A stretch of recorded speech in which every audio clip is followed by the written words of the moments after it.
All right, everybody, welcome to tonight's show. We're about to jump back into Storm King's Thunder, and our players are in a desperate battle, although they were winning last week against some goblins and some ogres.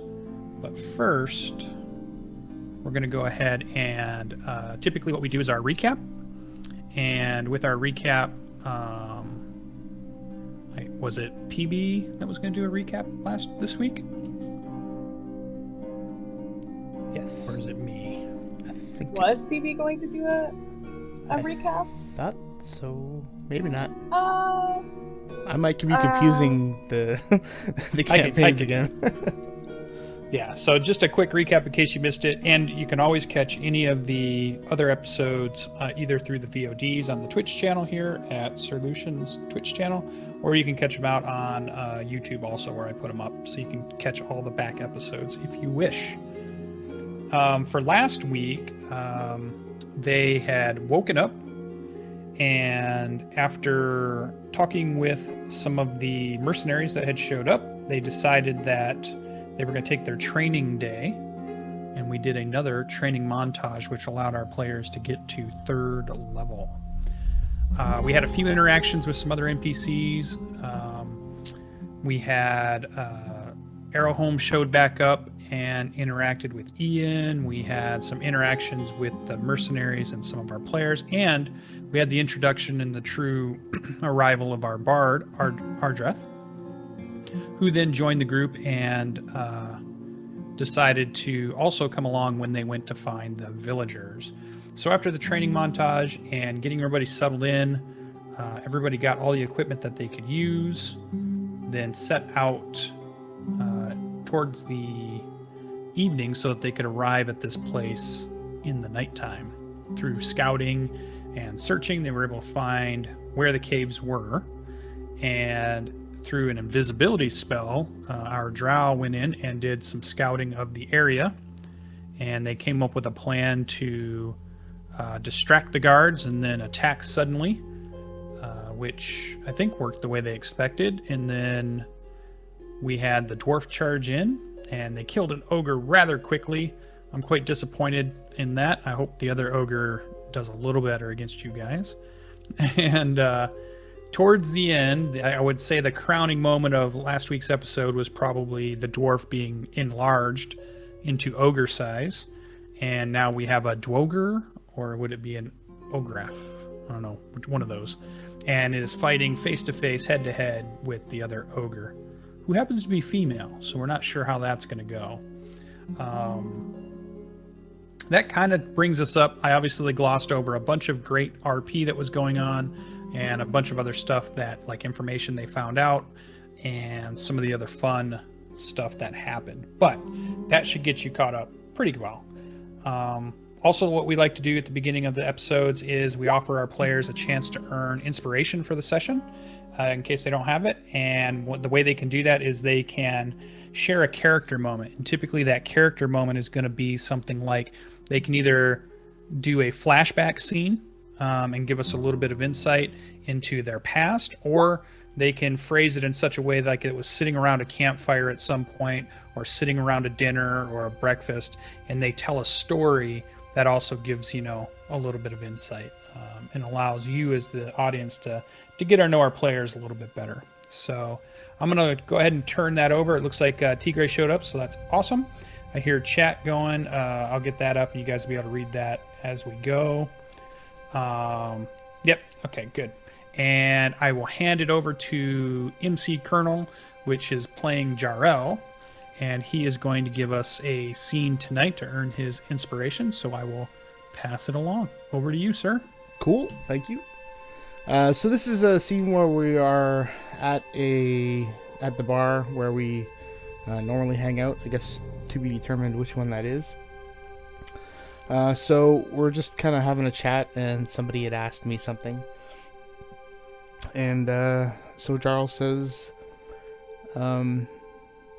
the monastery of the Yellow Rose taught me many things as I learned the ways of the monk.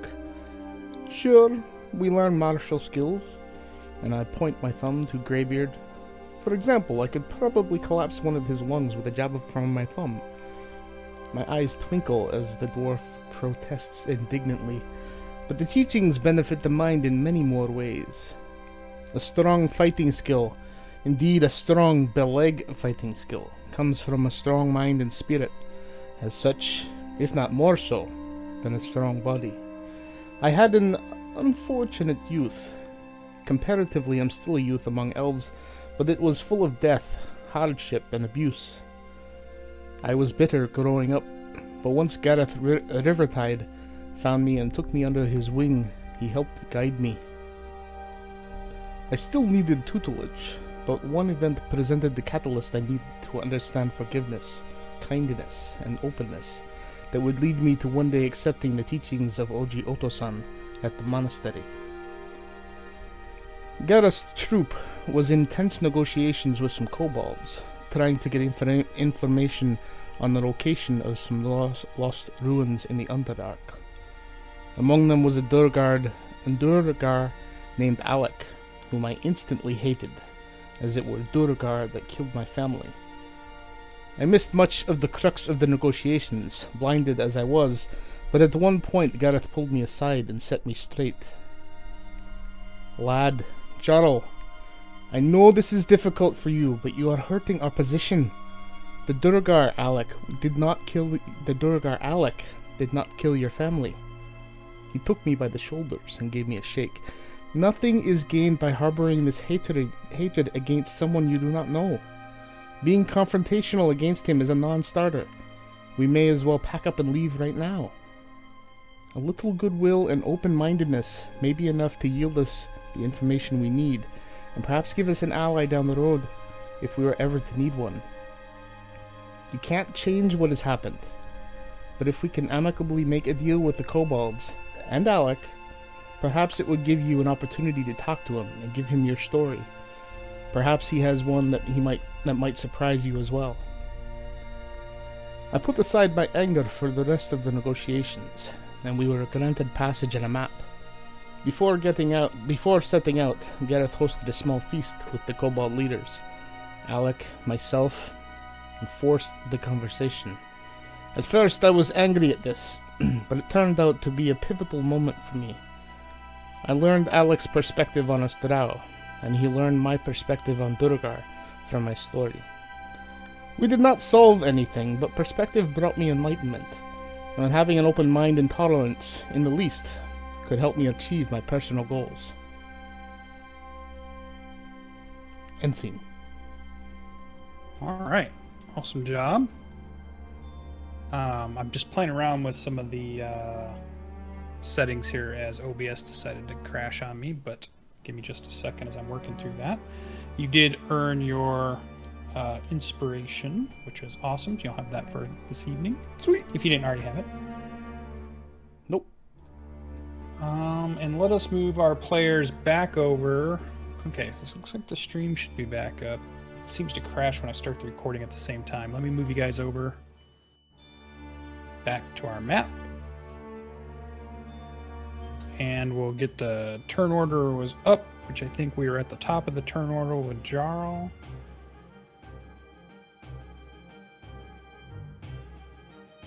Get all of that set here rather quickly.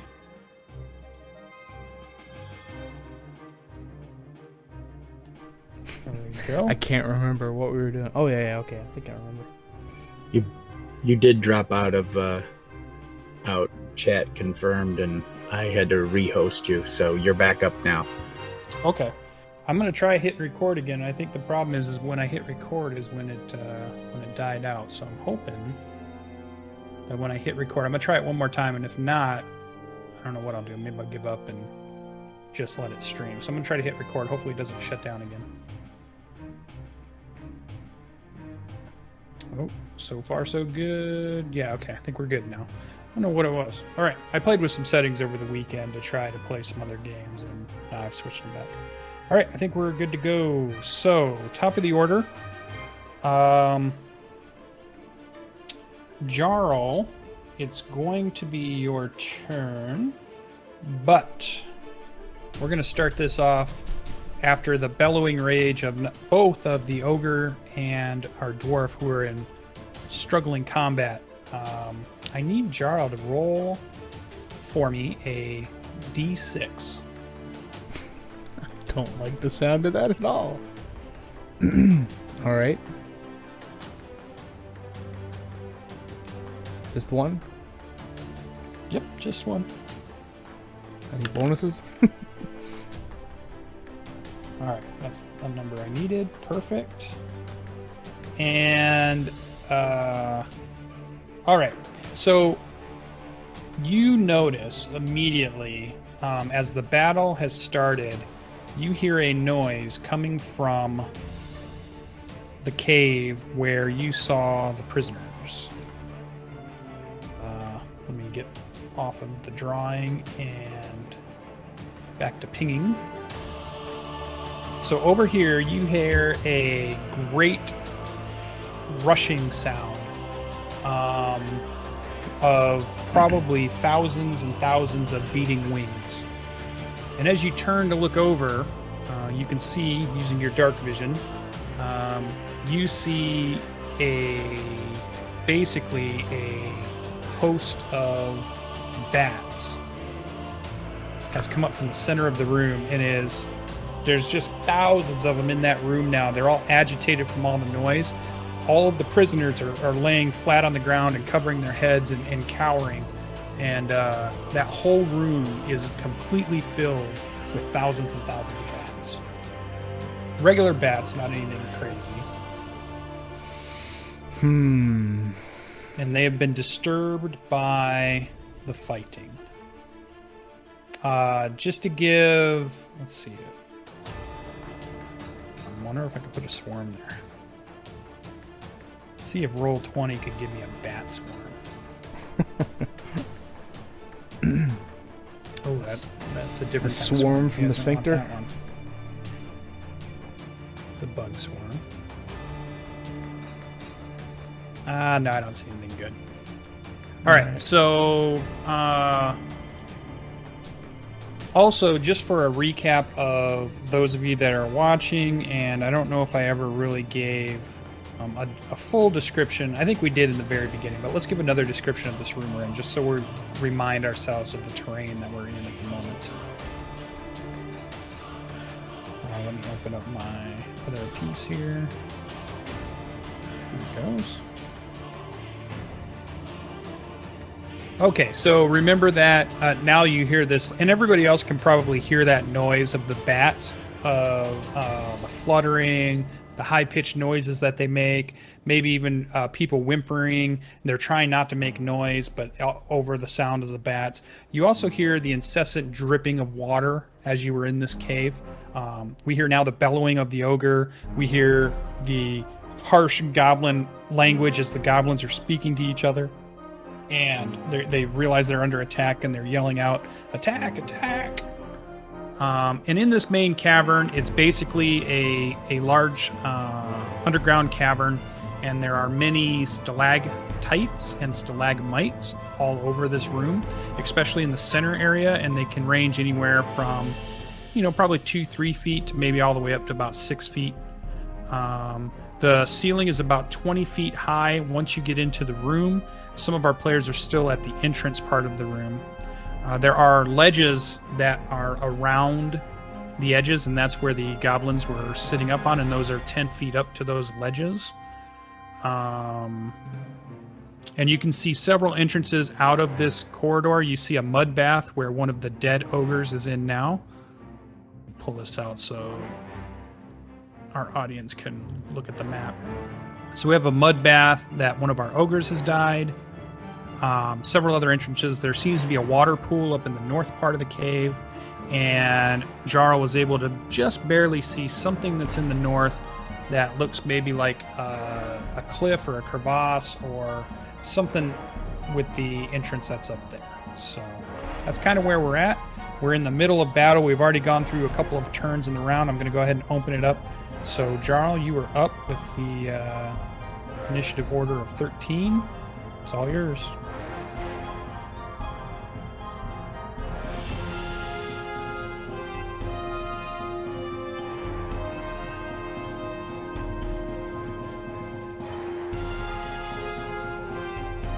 muted?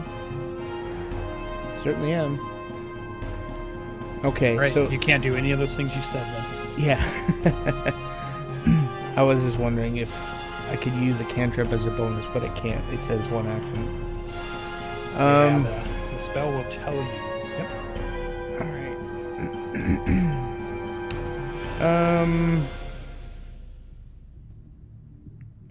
Did I get a sense from these two guys here as to what if they were running toward the cave?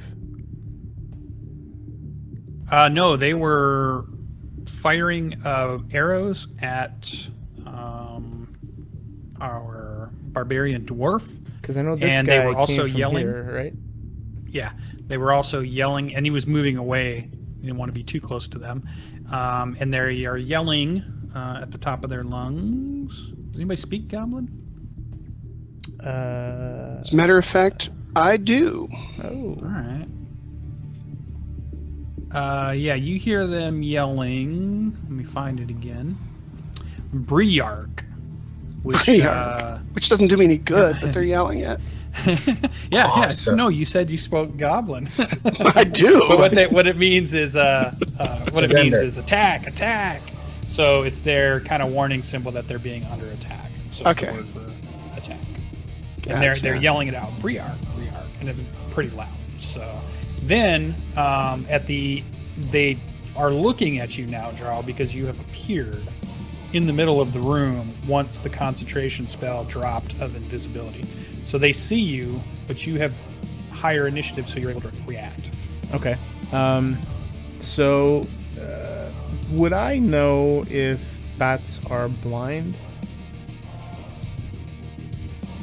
Since I'm from the Underdark. That's the term blind as a bat. Well, like, are they blind in darkness, or are they exclusively using sound as? Knowledge nature. Yeah, I mean they're normal bats, so they're using sonar to ping and know where everything is, and since it's dark in here, even if they had actual vision, they wouldn't be using that at all. But I'm wondering if since I'm from the Underdark, would I know if I put light in front of bats if they would go away from that? No. They would not. Okay. All right, then I'm just Nope, it would agitate them. It would agitate them. But you wouldn't necessarily be able to control what happens with that. Okay. All right, then I'm going to attack this guy here. Okay. Gonna run up and 23. Yes, that is better than his AC. Alright. And so I give him a kick to the gut and then follow that up with a roundhouse to the side of the head. 14. Yeah, just made it. Another hit. Alright. I think So that's- 14 total. Yep, 14 total.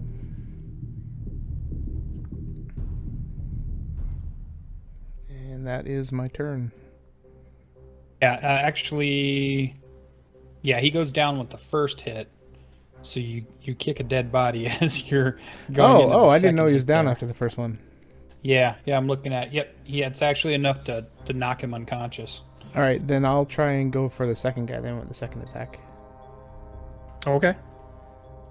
Do I need an athletics check or anything to get up to the top of the ledge? Yeah, he's 10 feet up. You're not going to just be able to. Oh, okay. He's within 5 feet, though. I think. Well, that's 10 feet up, so he's not within 5 feet of you. All right, then. So yeah, you would have to get up on that ledge to have him within 5 feet of you. All right, then instead. And then what yeah, just a simple athletics or acrobatics would work. But I wouldn't be able to use my bonus attack. Or would I? Actually, no. If I do an athletics check, that's like an action, right? Right. Okay, so. And you used an action to attack. You moved. You could move again. No, I think it's still movement. I'm just going to make you make an athletics check to complete the movement. If you fail, you're not going to make it up the thing. If you do make it up there, then you're going to be out there. So I think that's how we're going to. All right. Athletics check, right? Correct. Or acrobatics, whichever one is better for you. Acrobatics. Oh no. No, you fall flat. Actually, you know what? Let me use my inspiration because I don't want to be falling. All right, I'll let you use it after the call of the roll. Well, I assumed that I'd be falling down at some point with the one.